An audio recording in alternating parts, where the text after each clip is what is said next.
niti namine. Namaste Saraswati Deve Gauravani Pracharine Nirvisesha Shunyavadi Paschatya Deshatarine Jaya Shri Krishna Chaitanya Prabho Nityananda Shri Advaita Gadadhara Shri Vasadi Gauravata Vrinda Hare Krishna Hare Krishna Krishna Krishna Hare Hare Hare Rama Rama Rama Hare Hare Shri Shri Radha Vrindavan Chakravati. I go with Premanande Srimad Bhagavad. We'll have a quick recap on the 9th chapter, verses from 1 to 6, which we have discussed.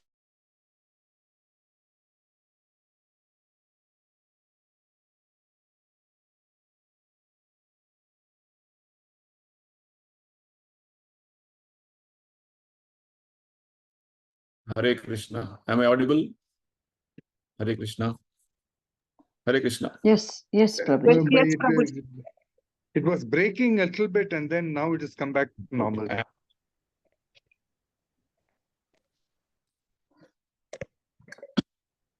Okay, good.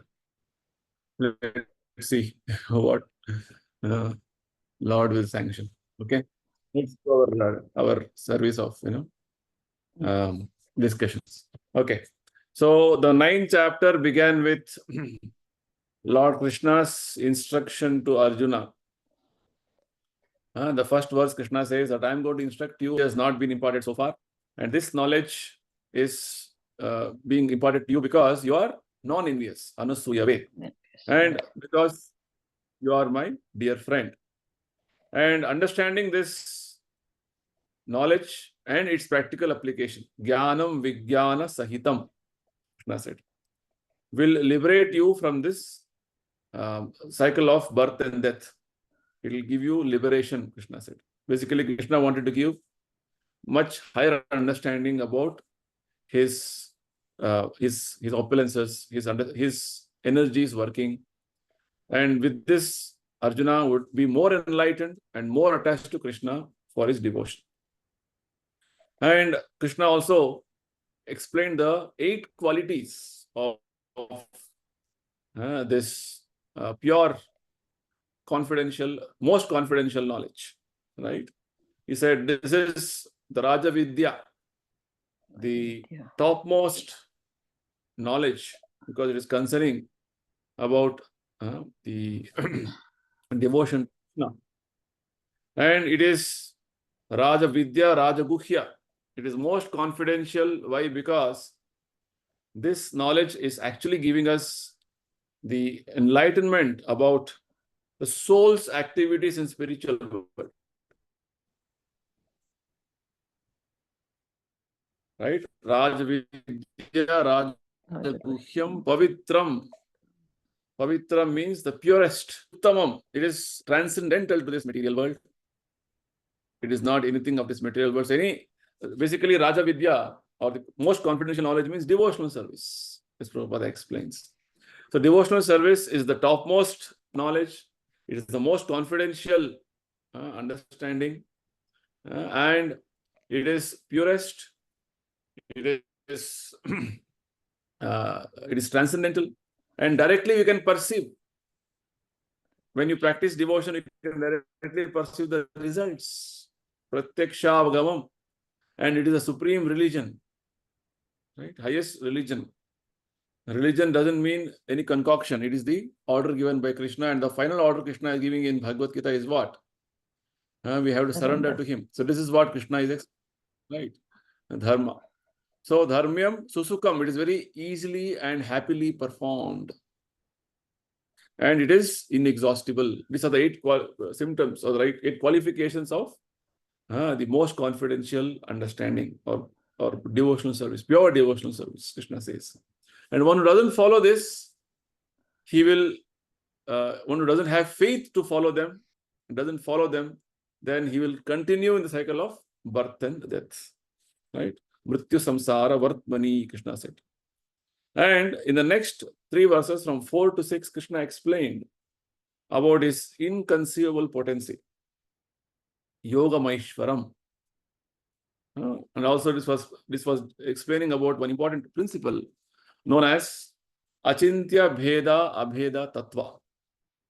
Right?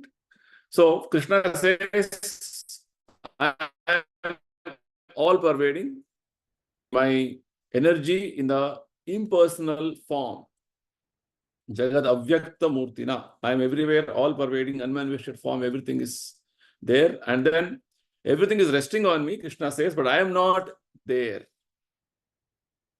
Right? Basically, it is like telling that my energies are working so wonderfully. I may not be personally present there. And again, in the next verse, Krishna says,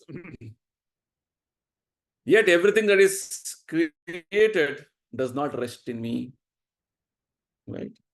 Exactly contrary, Krishna says in the 5th verse. Krishna says, this is my Yoga Maishwaram, mystic opulence. Bhuta Brinnacha Bhutasto Mamatma Bhuta Bhavanaha. I am the maintainer, Bhuta Brin. I am the maintainer of all living entities. I am actually everywhere. I am the, I have created this material world. This creation is all coming out from me only. Bhuta Bhavana. I am the source of all these manifestations. Right? And I am existing in this material world, but even then, I am aloof. Basically, Krishna is saying that he simultaneously these two. He is there and not there. Means he is there in his energies. Of course, he can manifest whenever he wants in his personal form also by his sweet will. Just like Narasimha manifested from a because that was a challenge which Hiranyakashipu put before Prahalad, that where is your God? So Prahalad said, God is everywhere. Is he in this pillar? Yes, he is there. So just to fulfill the words of his pure devotee Prahalad, Krishna appeared from the pillar. Right? Like this, Krishna can appear, but is always there in all by his energies everywhere. That is what is the point being mentioned. And Krishna gave a wonderful example. Just like the wind, mighty wind is everywhere, all over. But always it is resting in the space, Akasha. Similarly, whatever is there in this material world is all under the creation of Krishna only. Nothing is beyond Krishna's creation. If somebody thinks something is beyond Krishna's creation, that is called Maya. So basically, Krishna wants to tell that by his will, by his directions, everything is being created, everything is being maintained, and everything is annihilated only by his will. That is supreme will. So, this is the important message which Krishna has given in these 3 verses, 4 to 6. Now, let's go to the next verse, verse number 7. Sarva bhutani kaunteya prakritim yanti mamikam kalpakshaye punastani kalpadau visrujam yaham. Krishna is telling, Kaunteya, O son of Kunti, at the end of the millennium, Kalpakshaye, end of the millennium, what happens? All the material manifestations enter into my nature. And Kalpadau, at the beginning of another millennium, by my potency, I create them again. So here, Krishna is giving a very broad picture of how this material world is going through a cyclic process of creation, maintenance, and destruction. Srishti, Sthiti, Laya. Little indication Krishna had already given in the 8th chapter, if all of us remember, right? Krishna already had mentioned that this material cosmic manifestation is going through cyclic phases of Srishti, Sthiti, Laya. So Krishna is now very clearly mentioning here that whatever you see as creation is out from me. It is maintained by me. Vishnu maintains and Shiva destroys. Bhagavatam explains. Krishna explains in Bhagavad Gita, and Bhagavatam very clearly explains. This Brahma, Vishnu, Shiva are not different personalities. They are all emanations from Krishna only. What does Krishna say in 10th chapter? Next chapter we will see. He says, Aham Adirhi Devana. All devatas are originating from me only. So Brahma's origin, how did Brahma come into being? How was Brahma created? Brahma was born from the lotus, which is growing from the navel of Vishnu, Garbhodakshayi Vishnu. Right? So Brahma's birth is from Vishnu only, in one sense. And Shiva, Lord Shiva is again an expansion of Krishna only for destruction, annihilation. So Brahma, Vishnu, Shiva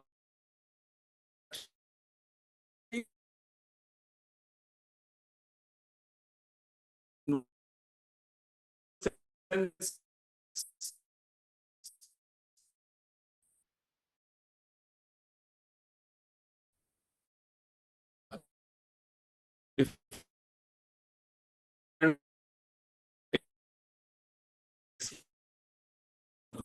Krishna,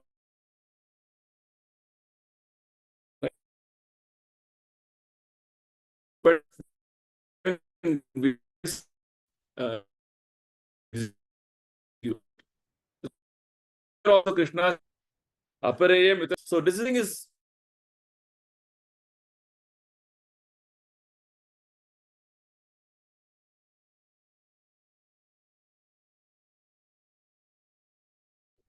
Krishna. There is some unstable internet connection. Okay, fine. So everything is Krishna's energy only. Everything is emanating from Krishna's energy. Nothing is beyond his existence. So here, specifically, Krishna is mentioning to Arjuna that whatever manifestation you see in this material world, everything has come into existence by his potency. It will be maintained by his potency at the end. When Krishna says Kalpa Kshaye, at the end, and Kalpada in the beginning. So, beginning of creation, end of creation. So, basically, Krishna has already clearly mentioned in the in just one verse before, everything is under his control. These next few verses, 4 verses, are going to only explain this. How Krishna is the supreme will, supreme control of everything in this material world. So, here, at the end of the Brahma, at the end of the Kalpada. Kalpada means one day of Brahma is called Kalpa. Right? Every day of Brahma is called Kalpa. And what is one day of Brahma? We read in the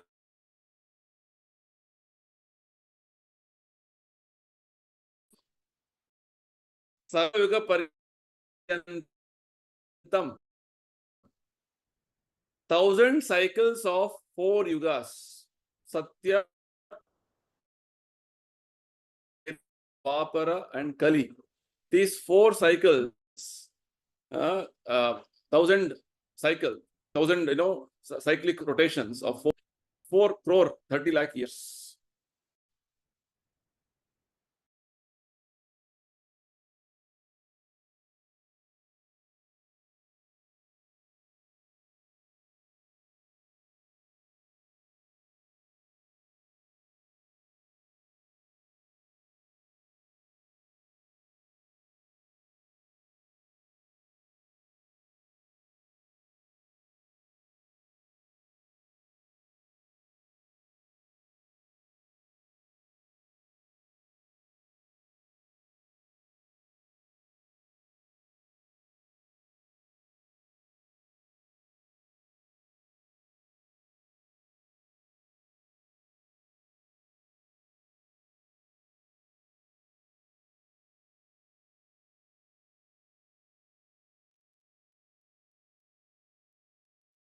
Hare Krishna. I am just back. Wait for a few seconds because I have shifted to one more location, rather in the same place because of the unstable internet inside. Oh,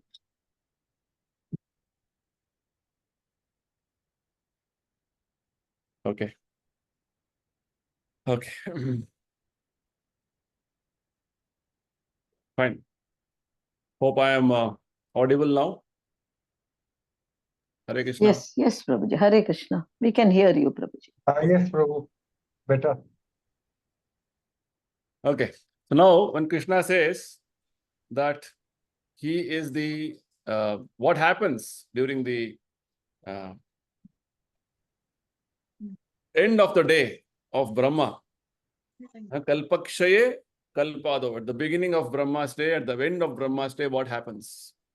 We understood in the 8th chapter while discussions that like in the evening or in the night, the shops are closed, right? So likewise, in the daytime again, the shops are open for business.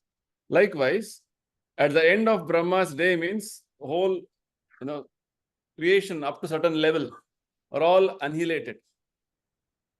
What happens at that point of time? At that point of time, everything merges in the body of Garbhodakshaya Vishnu. Means all living entities will go inside the body of Mahavishnu. That's what is being explained here. Again, in the beginning of Brahma's day, next day, again the creation begins. This is what Krishna is explaining here. In a very cryptic manner, he is explaining, but this is the whole, understanding from this one verse that this again and again creation is happening, again and again annihilation is happening. It's a cyclic way it is going on. Switch on the lights, everything is also. So this and that. Light, the creation is going on continuously. So sometimes we think, okay, what will happen to this world? Everything will be over. All we have sometimes hyped up ourselves with certain understandings. Actually, creation is all cyclic. It's going on again and again. Creation, again and again annihilation. These things are ongoing process in this material world. Okay, fine. So next, go to the next verse. I think close that window and put the AC on.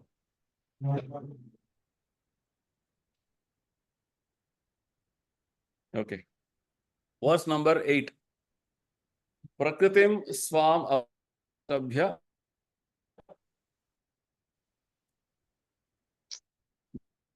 visrajami punaha bhutagramam impashat. The whole cosmic order is under me, Krishna says. Under my will, it is automatically manifested again and again. And under my will, it is annihilated at the end. So now, Krishna is again more emphatically explaining in this verse how this cosmic manifestation is not that it is happening, everything is happening automatically or without anybody's control. Everything is going on by Krishna's direction. In 16th chapter, Krishna says, the demoniac think there is no controller, there is no God. Asatyam apratishtham te jagadahur anishwaram. There is no foundation in this world. There is nobody controlling here. So lot of speculations, they have created in their minds. That is how the modern scientist or the modern world is trying to understand this world. But very clearly, Krishna is explaining in this section of Bhagavad Gita how everything is completely under his control. Everything is happening by his will, by his orders. Krishna is telling the whole cosmic order is under me. Who can make this statement, such a bold statement? Only Krishna can make such a statement, right? The whole cosmic order is under me. By my will, they automatically created and automatically they are annihilated again and again. So which means to confirm that this creation, maintenance, annihilation is a cyclic process, right? So this is the point. See, these are all very confidential knowledge which people don't know. Generally, common man doesn't know. That's why Krishna has put all this wonderful understanding in a section known as the most confidential knowledge. Right? So, this material world itself, as we have understood in the 7th chapter, it is a manifestation of Krishna's inferior energy. Bahiranga Shakti. Close the door, please. So, Bahiranga Shakti means Krishna has multi-potencies. Material energy is one potency called Bahiranga Shakti, called inferior energy, because this energy doesn't work on its own. It requires the intervention of spirit. And Krishna's living entities, we are all living entities, we are also called energy, but we are superior energy. Right? Para Prakriti, Apara Prakriti. Krishna has explained this to terminologies in the 7th chapter. So Krishna's material energy is called inferior energy. We living entities are called superior energy. Why? Because we can manipulate matter. We can move matter. That is what our situation is. So, whereas there is one more superior energy called internal energy or Antaranga Shakti, which is actually operating in spiritual world. Every aspect in the spiritual world is operated in the spiritual plane. So here, specifically, Krishna is mentioning that whenever there is a need, Krishna creates this material world. And how this creation happens, very briefly, Prabhupada explaining that when there is a need for creation of the material world, material worlds for that matter, one of the expansions of Krishna, I will not get into technicalities, lot of, is all very, down the line, at least 5 to 6 expansions happen. Then there's an expansion of Krishna known as Purusha Avatara. This Purusha Avatara means the 3 Purushas, Mahavishnu, Garbhodakashayi Vishnu, and Paramatma Vishnu. Okay, 3 Vishnus. They are actually manifested. Rather, one manifests from the other. So Mahavishnu is expansion of Krishna, who lies down in one corner of this whole, creation of Krishna. And Mahavishnu is breathing, and his breathing will create so many innumerable universes from his skin pores. Yasya prabha prabhavato jagadanda koti shvashesha vasudhati vibhuti vinnam. All is explained in very nicely explained in, by Lord Brahma in Brahma Samhita prayers.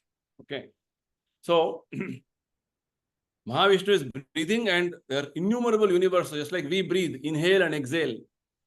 So when Mahavishnu exhales, universes come out.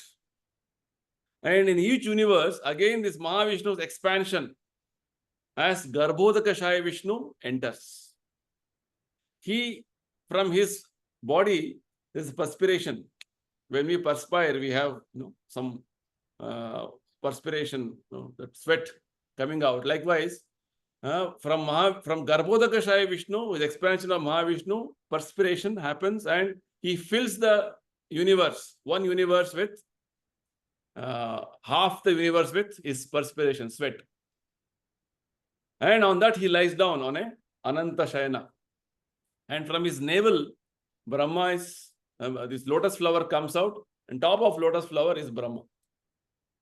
And this Garbhodakashayi Vishnu further expands as Paramatma Vishnu. That is, Paramatma is in every living entity's heart, and he is in every atom. Just see how Krishna is all pervading. That's the point. This is what Krishna is saying to explain here, that I am everywhere. I am all pervading. And every aspect what you see is Mahik. Now I am in that every aspect I am there. So it enters into everything. Right? And with regard to living entities, we are also expansions of Krishna, but we are separated entities. There are 2 terminologies used in the Bhagavad Gita. One is called Vibhinnamsha. Vibhinnamsha means we are separated parts and parcels. And Swamsha. Swamsha means Krishna's own expansion, having same powers like Krishna, but they manifest powers what is appropriate at appropriate times. Just like the Mahavishnu, Garbhodakshaya Vishnu, Paramatma Vishnu, all are like Krishna only. They are Krishna only practically. But they exhibit limited powers, what is essential for that particular role, particular Leela. So, we are called Vibhinna Amsha. We are very minute. Whereas Swamsha expansions of Krishna are always Vibhu or unlimited. So here, specifically, when Krishna is telling about I am expanding and I am doing everything, Krishna is doing it through his expansions. Whereas with regard to living entities, what happens? Living entities are infinitesimal or very small, minute always. And the Mayavada philosophy or the impersonal philosophy is that once we become liberated, we also become God. That is wrong. We can never become equal to God. We are always subordinate to God. That is the point. We are always subordinate to God. So, what happens to us? Because in the previous verse, Krishna has explained, at the end of Kalpa, all living entities go into Garbhodakshaya Vishnu's body. At the beginning of Brahma's day, again they manifested. So, what happens at the time, a transition time? Just like I am sitting here, suddenly there is a some natural calamity comes. The ocean is just behind me. Ocean water comes and everything is submerged. Finish. My life is over. This life is over. What happens in case this is a annihilation, pralaya? What happens is that whatever point of time you have left your situation, your body, at that point of time, and from that point is recorded, and again, with the beginning of next creation, with the next day, from wherever you have stopped, it will begin again. Very important principle Prabhupada explains here, because we have been told in our science schools, science classes, that evolution began with a single cell amoeba. Slowly we have evolved from amoeba to simpler organisms to complex organisms, right? So in this theory of evolution, which is propounded by the scientists in the modern day, there is no aspect of soul and transmigration of the soul. All connected to body, what they are observing externally. Actually, it is an imperfect philosophy, right? Prabhupada says. So here, very clearly, Prabhupada explains in this, in this aspect, in this particular purport, that with the creation, everything is simultaneously created. Just like a shop owner may close his shop in the night. Again, in the morning when he opens, he begins from where he has closed his accounts, right? All the things are as it is. Just that night it was closed. He would have kept something here, there, and then some transactions have happened. It will begin from there. So it's a continuation. So it's a karma means it is your action reaction cycles are continuously going on and on and on and on. So we have to put an end to this. You don't want to stop this, it will go on like this. Life after life, life after life. It will never end. So we have to put an end to this. How do you put an end to this? Karmani nirdahati kintucha bhakti bhajam. Brahma Samhita Brahma says, if you want to stop all this karma, cycle of karmas, the only way is to bhakti bhajam. Very nice example Brahma gives. Right? Just like the seeds, when they are roasted, when you plant them, it will not sprout. Right? Otherwise, seeds, if they are planted in the ground, earth, after some time it will start sprout. right? It will start growing into a seedling and then plant. So we have lot of seeds, karma bijas, seeds of karma in our existence. So one after the, they're all growing and producing results. Results are we are experiencing as sukha dukkha. So what Brahma is telling is, when you perform bhakti, you are going to put all your karma bijas in a frying pan and roast nicely. So they will not produce any more results. Very wonderful example. Karmani nirdahati kinducha bhakti bhajam. Otherwise, starting from Indra to Indra Gopa. Indra Gopa is a small bacteria. Yastvindra Gopa Madhavedra Mahosva Karma Bandhan Rupa Phalabhajala Matanoti. From Indra Gopa to Indra, small germ bacteria to Indra, all are entangled in the cycle of birth and death, or in cycle in the bondage of karma. Very difficult to come out of karma bondage. So Brahma says only way to come out of karma cycle is to engage yourself in bhakti. See, performance of bhakti is so important. So this is what Krishna is trying to tell us here. This is a cyclic process. It will go on. Don't think that after the end of this body, everything is over. No. Life will continue in different shapes and forms. In this life, I'm thinking, oh, my property, my name, my ministership, my name, fame, everything is so much I've done. What will happen to this? It will be finished with this body. Again, next life, new body. What is that next life? Depends on your karmas. In this life and the previous life. If you want to stop all this karmic cycle, what we should do is the point. Take to the process of bhakti. Right? Repeatedly, Krishna has been stressing on this point. Sarva dharman parityajya mam ekam shranam vraja aham tvam sarva papebhyo. Every action we do, we are entangled in cycle of karma, birth and death, taking bodies. So we have to stop this cycle of birth and death, karmic reactions. Right? How to do that? Performance of devotional service, beginning with chanting and hearing. Every day chanting Hare Krishna mantra and hearing very attentively. Today is Ekadashi, so we have to give stress on performing chanting more. Right? Maybe we are chanting every day. Fixed number of rounds, should chant a little more, Prabhupada says. Right? Reduce your eating and do more bhakti. That is the whole recommendation. Okay?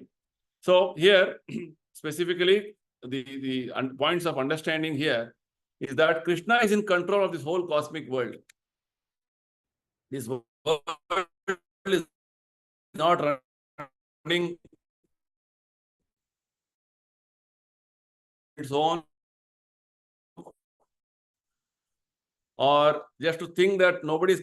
And living entities also are getting their bodies based on their previous karma. Krishna has nothing to interfere in this. Based on living entities karma, they are all getting their bodies. Right? So that's what Prabhupada is very nicely explaining here. The creation is happening to accommodate the living entities' different inclinations. Right? The Lord is creating facilities because the living entities have so much desires to enjoy here in this material world. Okay, Lord is facilitating. He's put all the living entities here to experience that particular aspect of enjoyment in the material world. Why have we come to the material world? Because we have forgotten Krishna. Krishna bhuliya jiva bhogavaancha kare. We have come to the material world to enjoy independent of Krishna. That is the reason. So we have to come back to our original situation of service to Krishna. That is the solution. That is the only way out. Because that is what Krishna is telling us. Surrender to me, offer service to me, manmana bhava mad bhakto. Then you will be relieved from the cycle of birth and death. Otherwise, you will continue in the cycle of birth. Okay. So Krishna explains how he is not involved in individual living entities' karma. Each of the living entities, whatever desires and further action-reaction cycles they get into, they are responsible. Krishna explains this very nicely in the next verse. Let us go to the next verse. Verse number 9. Nachamam tani karmani nibadhanti dhananjaya udasinavad asinam asaktam teshu karmashu. O Dhananjaya, all this work cannot bind me. I am ever detached from all these material activities, seated as though neutral. Very nice verse, very wonderful verse. Krishna just now explained that I am controlling this whole material world. Creation, maintenance, destruction is all happening under my direction. Everything is going on under my supervision, Krishna is telling. Somebody may think, Krishna must be very busy, no? Like us, like some very big officer, government officer or minister, 24 hours busy, right? So, it may sound as though that Krishna must be very busy in the material world only. What he's doing in spiritual world, maybe he doesn't have time only. Just like ordinarily a person is busy in the office, he cannot give time in the house to his family. Likewise, sometimes one goes to very extreme case. Lord will not have any Lord doesn't have any engagement in the material world. That also indication Krishna has given in this last few verses. Even though I am engaged, even though I am the creator, I am aloof, Krishna said, right? In verses 4, 5, 6. So looks like one side Krishna is telling, I am engaged also, another side is telling, I am not engaged also, right? But this can be reconciled by the theory of Achintya Bheda Bheda Tattva. Simultaneously, Krishna is engaged and not engaged. How is engaged? He is engaged by his one specific activity of desiring to create the material world, and is not engaged directly because all his expansions are taking care of this whole manifestation. The whole workings of the material world is carried on by his expansions. That's the point. So it is a very wonderful spiritual principle being explained in this section of Bhagavad Gita again and again. So here specifically Krishna is telling, one may think that I am busy in so many things, but I am not bound by any reaction. Krishna says, Nachamam tani karmani nibadhanti dhananjaya. In our case, whatever we do, we are bound. Every action produces a reaction. Right? Anything we do, reaction is there. Right? At least in Kali Yuga, it is said, only when you actually verbally and physically do not have reaction. Whereas in previous ages, even if you have done mentally something wrong, you will have reaction. Just see. Kali Yuga, at least that much concession is being given to us. Because always mentally we are not doing anything correctly. We are envious. We are having lusty vision. So like this, we are internally not having those wonderful spiritual qualities at all.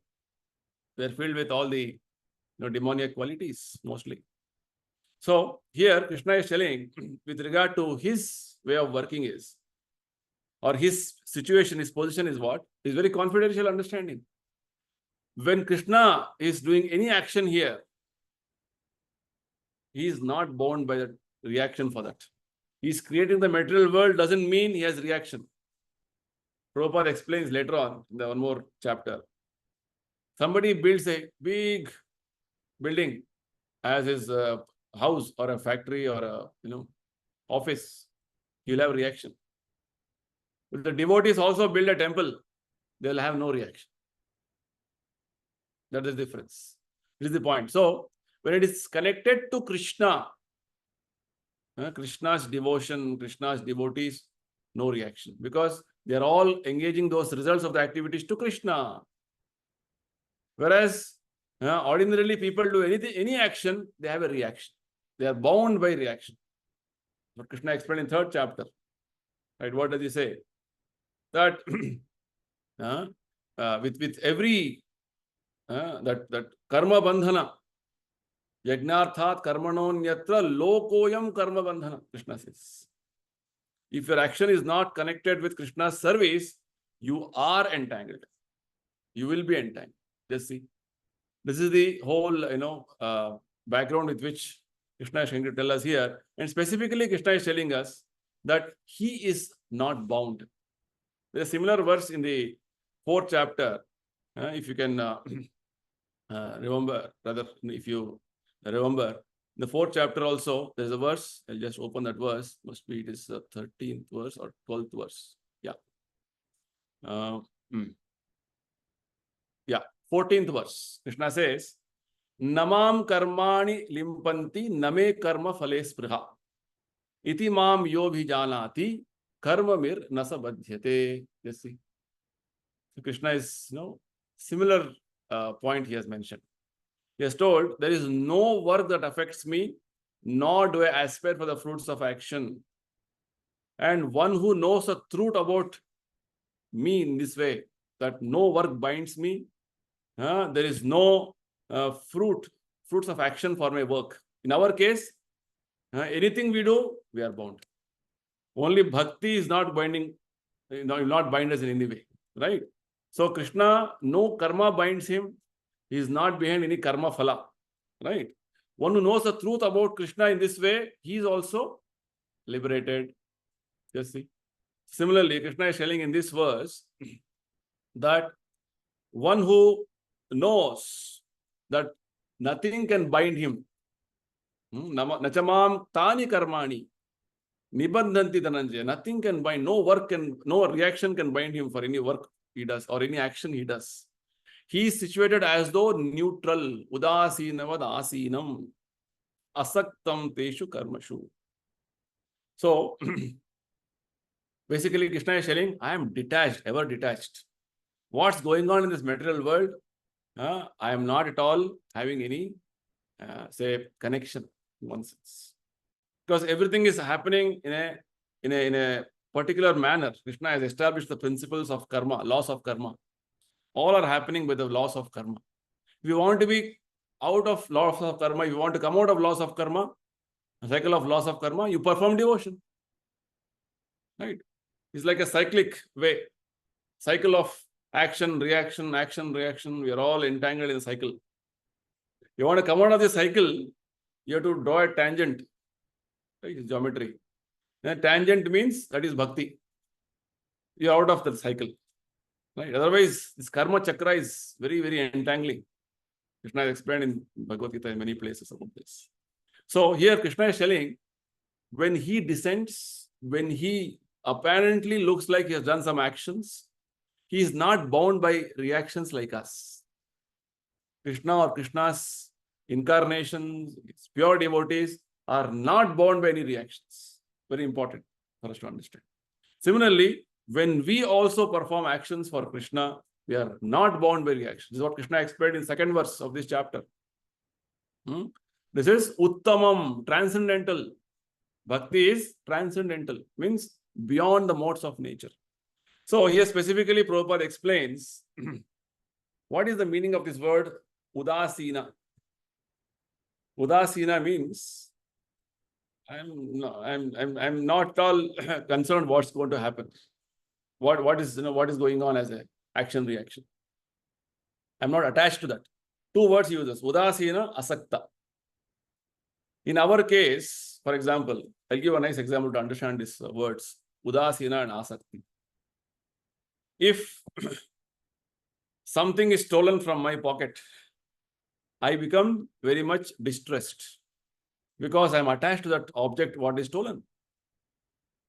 I am not neutral.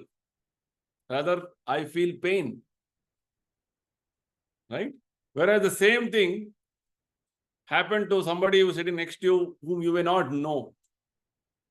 Some stranger. Something is stolen. He will say, something is stolen, what to do? You are not attached. You are asakta. Right? Then also you are udasina. You are neutral. Okay.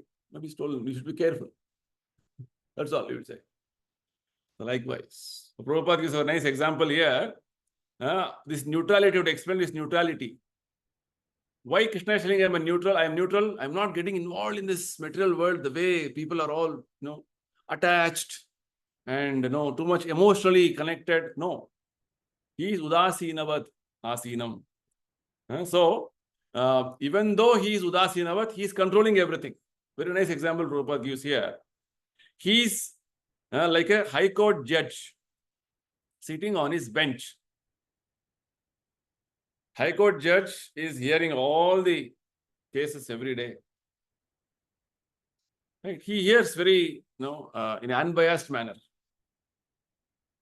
And he's judging everything based on what does law permit or what law doesn't permit.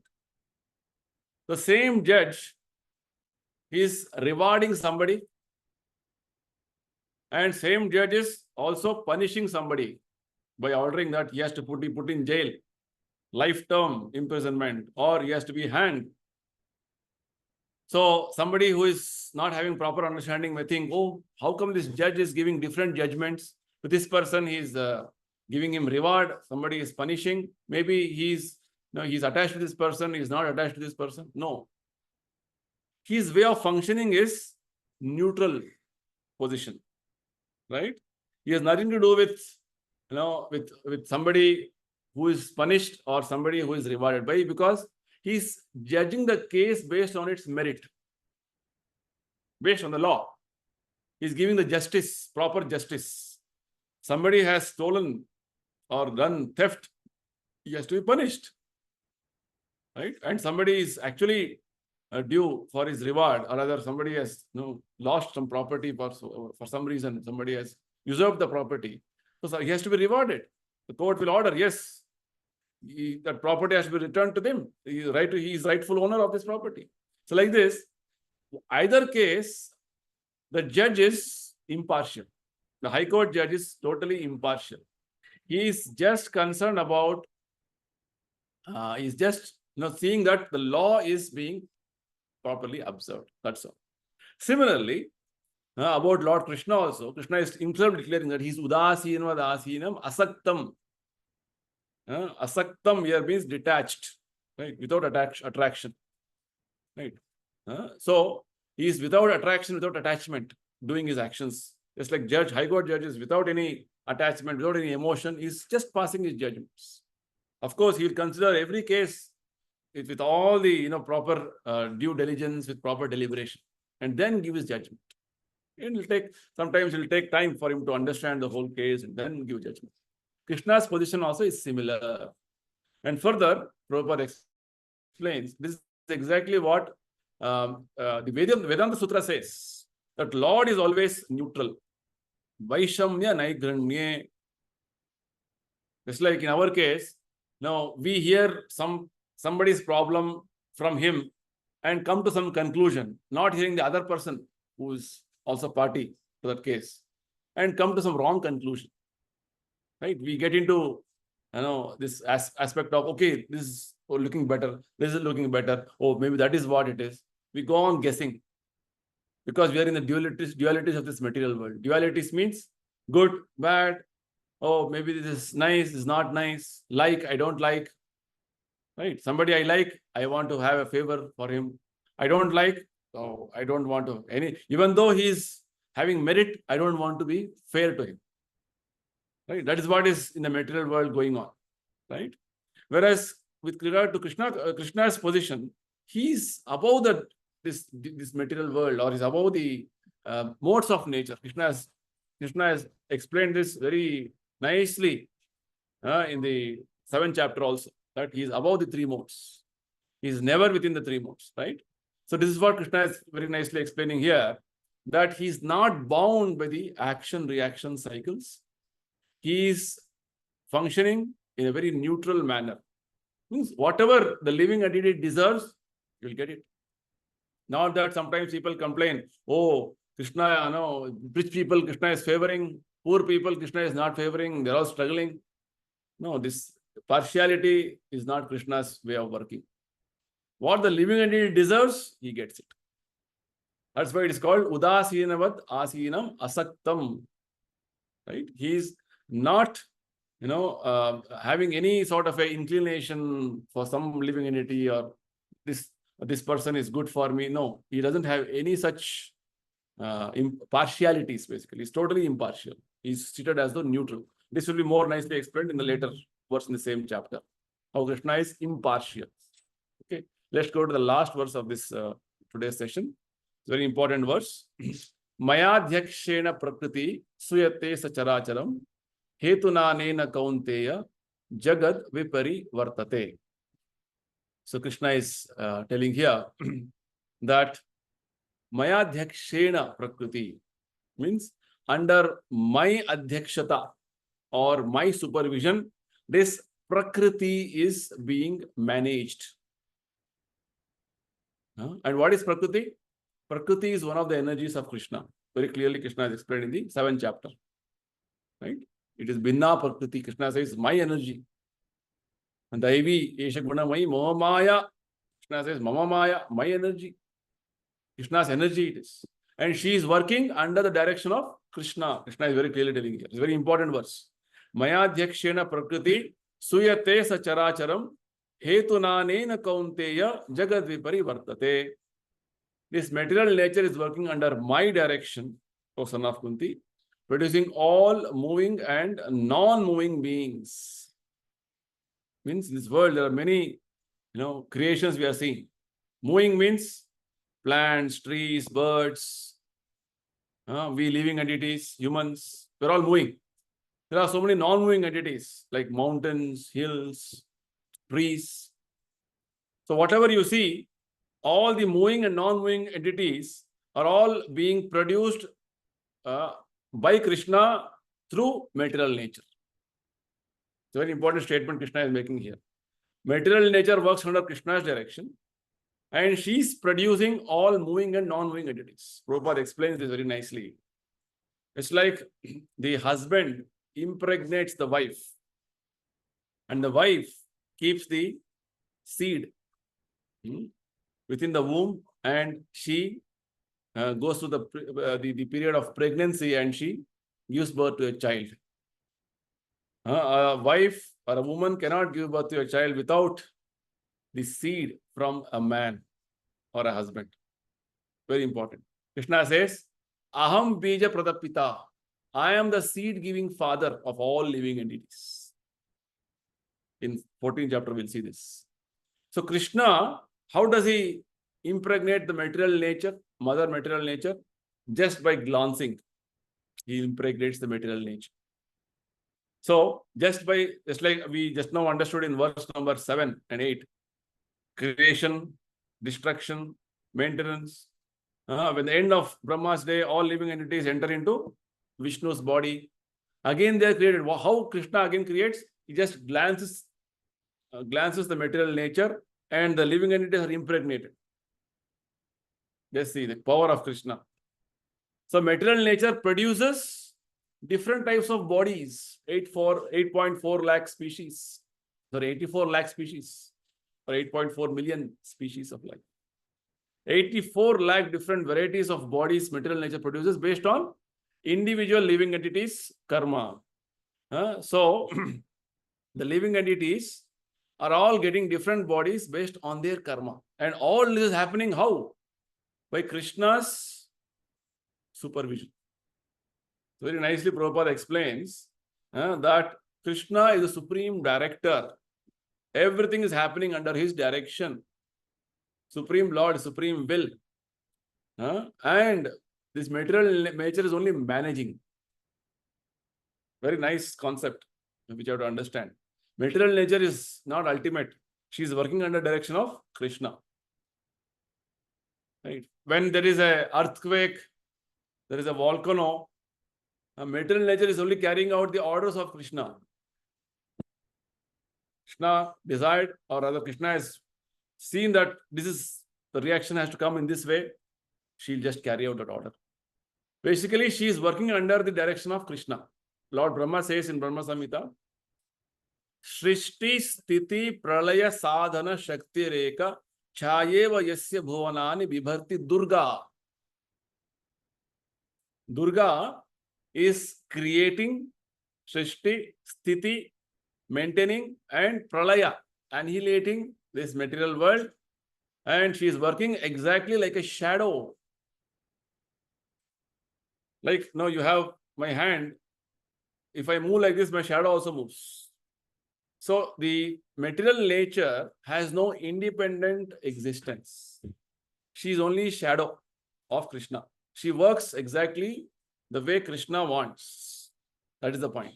That's what Krishna is explaining and clarifying here. Material nature is working under my direction, and everything is being created and maintained and annihilated, and all living entities, moving and non-moving, are all being created and destroyed under my direction. Hetunanena kaunteya. Krishna says, like this, there is specific rules in which this material nature is working under my direction, Krishna, say Arjuna.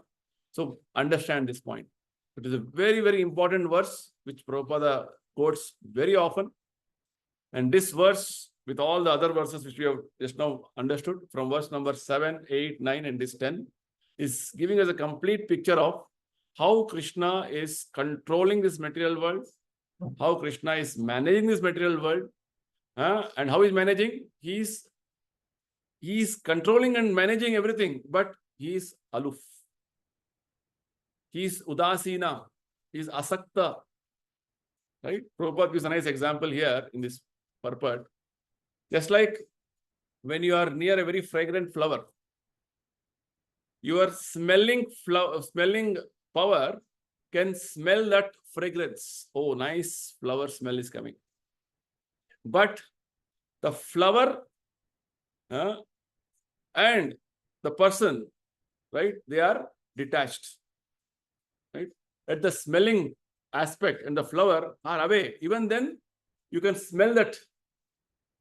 Right? A person, by smelling power, he can smell that. But that smell of that flower and the flower are not, without touching that, you can smell.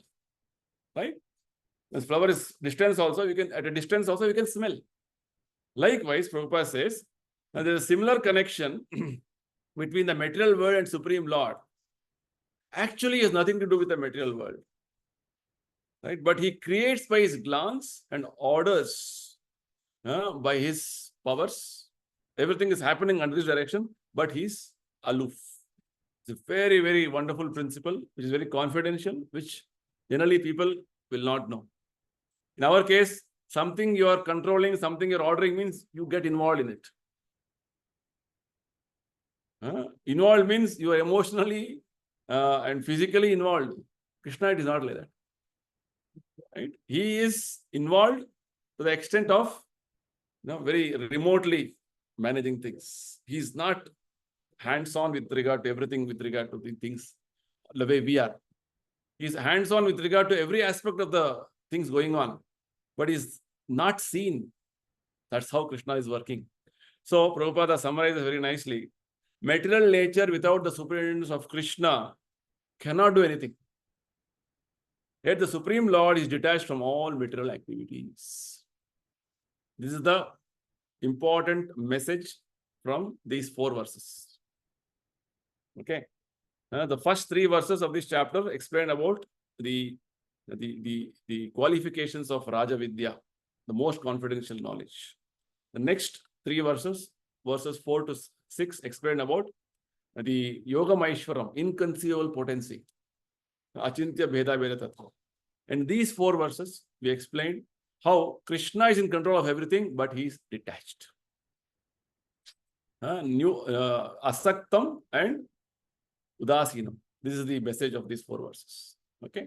I'll conclude here today for today's discussions. Anybody is going to ask, discuss, we can take a few questions. Hare Krishna, Prabhuji. In the case of Lord, in the case of Brahma, is it that he is the expansion of the Lord at the time of creation, or is he a living entity with his desire and qualification from the previous creation? He has come into being, or is it awarded specially by the Lord? to such a living entity. Okay. Both are possible. Bhagavatam says that the living entity, when he has performed all the Vedic rules, regulations, in a way that 100 lives, he has lived a very, very pious life, he'll be elevated to Brahma's position. Okay. So living entity, of course, Brahma is also expansion of Krishna in one sense, that we are also expansion of Krishna as Jivatma. Right? Brahma is also Jivatma, but he's got the qualification to become or take up the position of Brahma. What is Brahma? Brahma is a post wherein you become the controller of this universe and you take care of the secondary creation. Yeah. The primary creation is done by Krishna in his Vishnu form. Secondary creation means the next level of creation, which happens with regard to creation of different bodies of the living entities and the various other manifestations in this material world, is all Brahma's work. Initial planning and everything and basic ingredients for creation, Vishnu has created. Vishnu has manifested. Right? So Brahma cannot manifest without Krishna's or Vishnu's basic creation. That is one thing. So living entity, when he has got sufficient qualification, he can or he is elevated to become Brahma. Okay. And there are sometimes that there are no any specific living entity available for that position in a specific point of time. Then Krishna himself expands as Brahma. Both are possible. So this because Krishna finally is just like when in a shop, the owner has appointed one person as supervisor, one person as salesman, 3 people are working. One day, a supervisor has not come and even one salesman has not come. He has to take up the role. It's like that. But doesn't mean that Krishna is taking up the role of Brahma means he has minimized his position. No. But Krishna's whole purpose is to see that the living entities in the material world get a chance to understand the purpose of life and liberate themselves. Not that they continue their entanglement in the material world. That's it. Okay? Fine. Hope I've answered it. Yes, thank you. Any other question or clarification? Okay, fine. So there was some hitch in between. I was, I'm sorry for that technical hitch, but nevertheless, I think it was smooth after that. Fine. So we'll continue our discussions next week again with this chapter is very important. I request all of you to go through this chapter. Now we have completed 10 verses, right? Yes, every verse, please read the translation and purport carefully so that you become familiar with the principles and the concepts which Krishna is explaining to us. It will really help us. In this chapter, Prabhupada quotes these verses extensively in his teachings, in his books and lectures. If you are familiar with these principles which Krishna is talking here, it will be easy for you to understand and grasp the things and appreciate the things. Right? Right? Very simple, not very difficult. Just you have to spend your time to understand it. Okay? Fine then. So thank you everybody for this wonderful session. We'll meet again. Thank you, Hare Prabhuji. Krishna. Hare Krishna. Hare Krishna. Hare Krishna.